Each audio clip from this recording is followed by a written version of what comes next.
பழனிசாமி சொல்கிறாயே, நீங்கள் விவசாயத்தை பற்றி உங்களுக்கு ஒன்றும் தெரியாது. இன்னைக்கு விவசாயம் என்றால் சாதாரண விஷயம் இல்லை. இரவென்றும் நாளென்றும் மாறாமல் ரத்தத்தை நேரடியாக சிந்தி உழைத்து மக்களுக்கு உணவளிக்கின்றவர் விவசாயி. விவசாயி என்று சொல்லுவதே நான் மகிழ்ச்சி அடைகின்றேன்.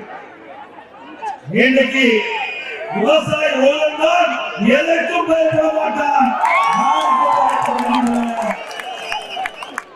மத்தியில் இருக்கின்ற ஆட்சியாளர்கள் ஈடுகிறாங்க,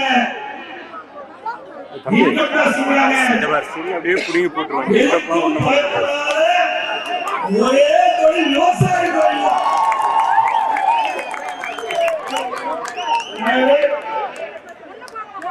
விவசாயம் என்பது ஒரு புனிதமான தொழில். அந்த புனிதமான தொழிலை கொச்சப்படுத்தி பேச வேண்டாம், தயவு செய்து பேச வேண்டாம். இன்றைக்கு அந்த உழைப்பாளிகளை கொச்சப்படுத்தி பேசாதீர்கள். என்னை பற்றி பேச